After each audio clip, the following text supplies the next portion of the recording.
Hello, my name is Joel Holloway, and I will be doing my global regional analysis on the European Union North. This is an analysis and a presentation about Norway, Denmark, Sweden, and Finland by Joel Holloway for my Business 501 384 class. Starting out with the Nordic region, as you can see here by this map, we have Finland, Sweden, Norway, and Denmark. The Nordic region, starting out with Denmark here at the bottom. Denmark is the most southerly country in the Nordic region. It is small, densely populated country composing of many islands skirted around beloved beaches. Moving along, going north, we have Norway. Norway is synonymous with oil fields and mountains, with dramatic, beautiful scenery from the beaches and the cliffs to the south to the mountains in the middle of the midnight sun and the North Cape. Moving to the east, we have Sweden. It is the largest country in the Nordic region and has the most enormous population. For many people, it is synonymous with flat pack furniture, innovation, iron, and steel. And last but not least, we have Finland. And Finland, in the north, Finland has north land borders with its Nordic neighbors, Norway and Sweden, and as the three nations' borders all meet at the three-country plain. Finland has also a land border with Russia and sea borders with Estonia and Åland. As you can see, this is the point that they're referring to when they talk about the three-point claim. It's where all three of the Nordic members meet, countries all meet together. Moving on to Norway's culture and Sweden's culture, starting with Norway. Norway has slightly smaller population than Denmark, and it is spread out over a much larger area. The population in Norway in 2023 was 5.4 million people. Moving over to Sweden, Sweden has the biggest population in the Nordic region at 10.5. Nearly 2.5 of them live near in their capital, Stockholm. And the northern part of the country is sparsely populated, so the majority of the population is in the south around the capital of Stockholm. Sweden had a population in 2023 of 10.5 million people. Moving on to Denmark and Finland's cultures. Denmark has a population of around 5.9 million people in 2023. With a population of around 5.9, Denmark was the most densely populated country in the Nordic region. Some of the Danish values. The Danes are known for being cosmopolitan, well-educated, and open-minded people. Equality is a key word in Danish culture. The idea that everyone should have an equal opportunities is among the other things reflected in the healthcare systems as well as the educational systems. Students can study for free and receive financial support from the state. Healthcare is provided through their taxes, and Danes have free access to healthcare. This is all in part to the Danish society that they have set up using the socialism standards. Finland has a population of around 5.5 million people. Some of the Finnish values are equality and fairness are the most important values for Finns in the Finnish society. Everyone is equal and must be treated fairly. Trust and equality, individualism, honesty, and punctuality are also important values that Finns express. Here are some photos of different areas along the Nordic region. This was a lake in Sweden. This was a port city along the Norway, and I believe this was a port city in Denmark. Moving on, Norway's and Sweden's financial environment. Starting with Norway, Norway has about 45,000 per capita per citizen, and the currency is the Norwegian krone. Norway is a part of the European Economic Area, but is not an EU member. The most significant source of national income is the extraction and export of offshore oils and gas. Other significant industries include fishing, steel, shipping, and tourism. Moving over to Sweden, Sweden's per capita is 38,200, and the currency is the Swedish krona. Sweden is a majority exporter of goods and services. Its most significant exporter of electronics, machinery, cars, paper, iron, and steel. Denmark and Finland's economic and financial environment. Denmark per capita makes about 40,400 per capita. Its currency is the Danish krone. Denmark is most important source of revenue is oils and other forms of energy in the medical industry, agricultural produce, shipping, and IT services. It is not a member of the Nordic Council and is not a member of EU, or it is not a member of the Eurozone, but is a member of the EU. Finland, on the other hand, makes about 35,000 per capita. Its currency is the euro, and it is in the Eurozone. The forestry, technology, and metal industries are Finland's most important sources of income. In comparison to Denmark and Finland, as stated before, Denmark is a EU member but is not in the Eurozone, so it does not use the euro as its official currency. In a comparison of Norway, Sweden, Denmark's, and Finland's economic situation. So these graphs are showing the percent growth of each individual nation over the years. So on this graph, it shows from 1980 through 2010.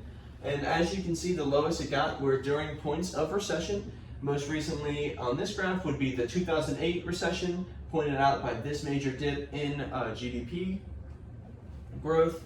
And also, as you can see from this chart, showing the last 3 years from 2020 to 2022. And it also shows the first, from 2020, the effects of COVID and its negative growth on the economy.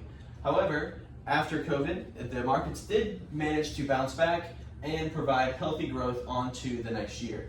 And the same is true for the 2010 shown in the previous history of these graphs. Norway and Sweden's political environment. Norway is a constitutional monarchy and is not a member of the EU, but it is a member of NATO. NATO being the North American Trading, the North American Treaty Organization. Since April 1944, it was one of the original members of NATO. It has a 169-member parliament called the Stortinget, and its head of state is King Harald. The head of government of Norway, since it is being a constitutional monarchy, is the Prime Minister. The Prime Minister is Jonas Graf Stor. Moving over to Sweden.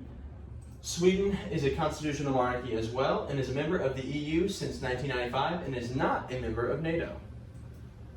Sweden has a 349-member parliament called the Riksdagen,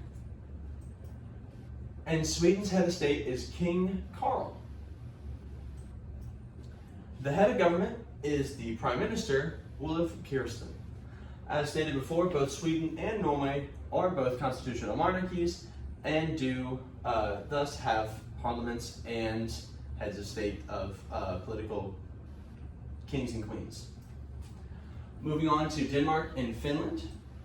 Denmark has a constitutional monarchy and is a member of the EU since 1973 and is a NATO member since April 1949, also being one of the founding members of NATO.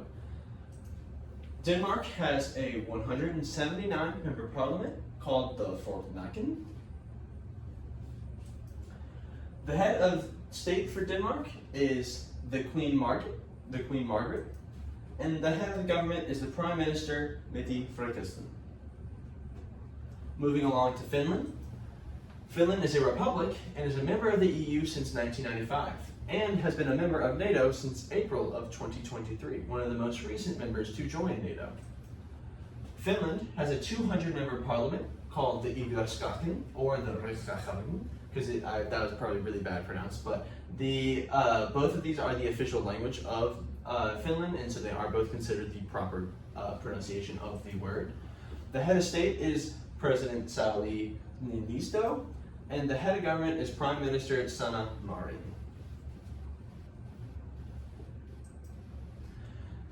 These are both flags from the Nordic regions. This is including all 4 of our countries and including some of the Iceland and Greenland who are not covered on this presentation. Some marketing facts and info about Norway and Sweden. Starting with Norway. Norway has the high newspaper readership with circulation figures audited by the Newspaper Publishers Association. Norway, Americans with business interests in Norway benefit from ease of communication, as well as most Norwegians speak English very well. Norwegian companies are generally willing to pay for quality. They are also willing to switch suppliers to get better terms or better quality. So quality is very important in the Norwegian market. Do not overpromise and make sure that you keep your eye on your deadlines and schedule promises, otherwise Norwegians are quick to lose interest. It does not take a lot for a Norwegian customer to become dissatisfied, and they always are expecting the highest quality or they will find it elsewhere. Moving along to Sweden. Sweden is a progressive and forward-looking country, and its consumption patterns reflect both its individuality and its equality. The use of social media and mobile communications is high. There were 9.8 million internet users in Sweden in January 2022. The internet penetration in Sweden stood at 97% in January 2022.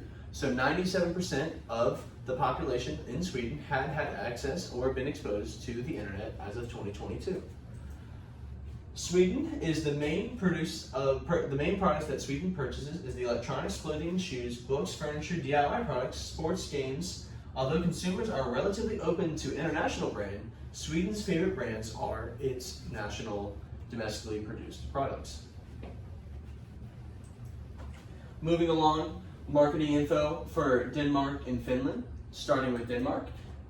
Denmark foreign products are generally well welcomed, but Danish products will often be preferred, as well as international products with long-established brand in the country. In general, consumers are relatively open to new products, and brand loyalty is achieved primarily through good customer service and branding. Denmark is one of the most advanced countries in terms of new technologies, and the use of social networks has impacted consumption. Moving on to Finland. Finns buy less digitally. Around 55% of Finns buy from mobile devices in comparison to 80% of Swedes. Finns trust quality medias. Using Finnish newspapers, magazines, radios builds your trust with the Finnish population.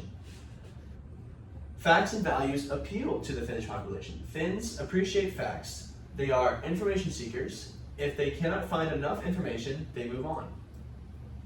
Finns like trustworthy brands. When you are marketing in Finland, don't separate your brand with performance. Finns trust brands that they know. So the more that a company is able to penetrate the market and show that it is a quality brand and be able to build the trust in Finland and along with Denmark is really a trend along the Nordic regions, finding a way to develop a trustworthiness of quality and of products with the consumer. Some environmental factors and information situations to consider when considering Norway. Norway, the climate is reflective of the size of the country. In the north, close to the Finnish and Russian borders, winters are long and cold. However, in the south, it is milder due to the coastal climate. The average temperature in the capital was around 5.4 degrees Celsius, a little bit over freezing, and the infrastructure of Norway, with all of the average countries in Europe, overall, the traffic routes are above average and in good conditions. In terms of length of its rail network, Norway ranks 18th in the world with about 0.78 meters per inhabitant. Moving along to Sweden, the climate reflects Sweden's geography. Large parts of the country have a temperate climate, but the mountain areas in the north have subarctic climate. The average temperature of the capital, Stockholm, was around 8.8 degrees Celsius, warmer than that of Norway. And the infrastructure of Sweden, with the overall average of all European countries, the traffic routes are above average and are in good condition. In terms of the length of its rail networks, Sweden ranks 9th in the world with 0.93 meters per inhabitant.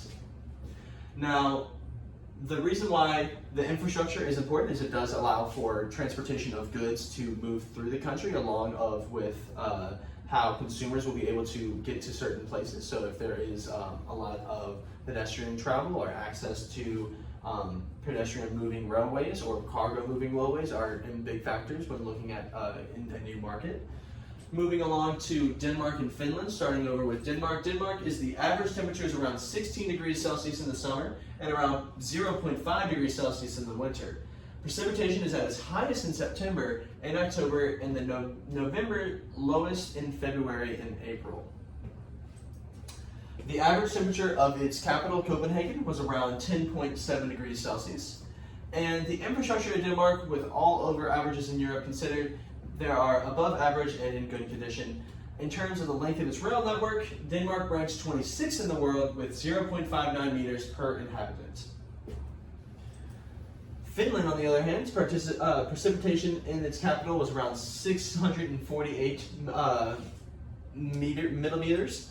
The average temperature in its capital was around 6.6 degrees Celsius. Finland is called the land of 1,000 lakes, and it has inherited lakes and rivers that make up around 10% of the country.